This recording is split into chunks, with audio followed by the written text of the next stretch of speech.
Hello，大家好啊！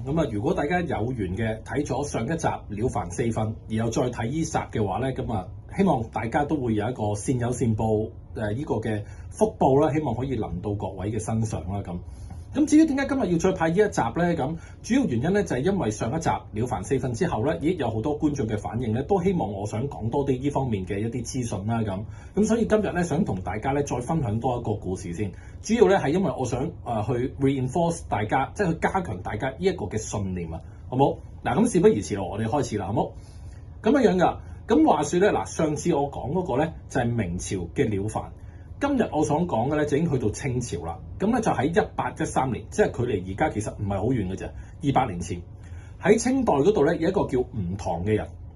我講明啦，無論我之前講嘅了凡咧，我自己自身嘅經歷咧，去到今日呢個嘅吳唐咧，全部都係真人真事嚟嘅，就唔係作古仔嘅，大家都可以去抄翻入邊當中嘅一啲細節啦，好冇？咁話說咧，就喺清朝道光年間，呢個吳唐咧只係一個縣令仔嚟嘅啫。咁不過佢為人本身咧亦都好有即係呢個嘅即係愛心啦，係啦，為人亦都正直不阿嘅。好啦，話說呢件事發生咩事咧？有一日，咁佢有個朋友咧就過咗身，咁然後跟住咧佢就叫佢嘅僕人就交呢個嘅白金俾佢嘅好朋友啦。成件事就係由一件送錯白金事件簿咁樣開始嘅，即係俾錯白金啊！就係佢朋友過咗身，得翻個遺孤，咁佢嘅好朋友嚟噶嘛。咁佢當時咧就叫佢嗰個嘅僕人，就託佢個僕人攞呢300兩銀，係啦，俾嗰個嘅遺孤，咁希望可以幫到佢哋啦咁樣樣。點知當時發生咩事咧？喺呢個嘅送白金嘅期間咧，喺個船上邊咧咁啱又舉行咗另一個嘅喪禮喎，係啦，咁個僕人就搞錯咗，送錯白金啊，即係咁都有嘅，係啦，送錯咗俾喺船上邊另一個嘅少女，亦都係一個好孤貧，即係一個好貧窮啦。係啦，生活亦都好拮據嘅一個少女，就送錯咗喎，竟然，即係我唔知大家有冇經歷過，即係你唔好話200年前啦，去到今時今日咧，竟然都係有發生過嘅。話說係乜嘢咧？好幾年前啦，我有個朋友，佢有啲親人過咗身啦，咁我咧就幫手喺個靈堂出邊嗰度咧就去收白金啊嘛。咁收完之後咧，有人咧就入完個靈堂走翻出嚟喎，佢話唔好意思啊，我俾錯咗啊，我去錯咗靈堂啊，唔係依個位啊。咁因為另一個事咧，喺另一個靈堂度同姓啊，大家都係同一個姓，咁所以咧佢就去錯地方，俾錯白金咁樣都有嘅。咁唔單止係今時今日，原來200年前都係有呢個俾錯白金嘅事件嘅。好啦，咁呢個事件發生咩事咧？如果你係吳唐，你會點做咧？首先第一樣，300兩嘅白銀等於而家今日幾多錢港元咧？咁我咧就即係佢計算翻啦，折合咧大概今日咧就係23.7萬港元嘅，係啦。喂，成大嗱23.7萬，你俾錯咗白金喎咁樣樣。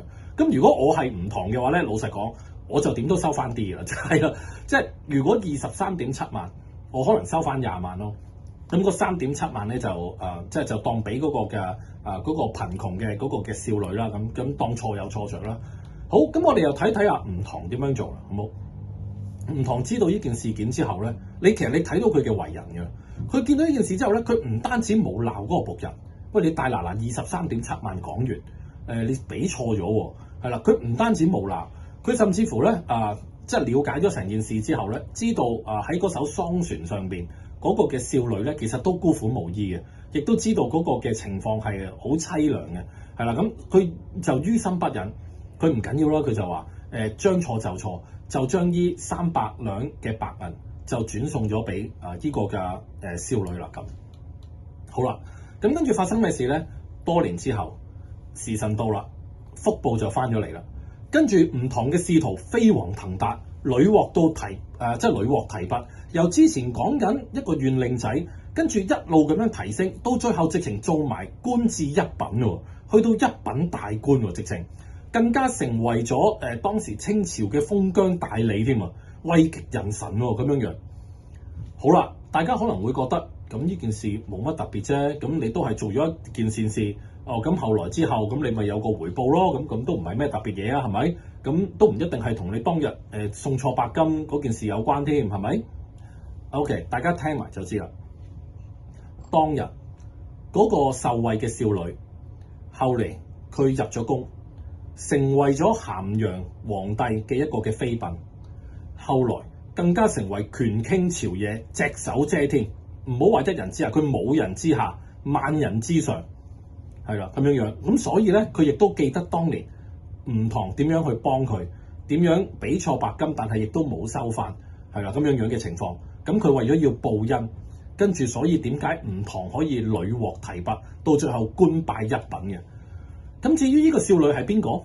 呢個少女大家都耳熟能詳，大家都聽過佢個名，佢嘅事蹟大家都會略知一二，真人真事。記載咗喺呢個《崇陵傳宋錄》嗰度嘅，係啦，大家都可以睇翻。佢就係大家成日都聽過嘅名，就係慈禧太后。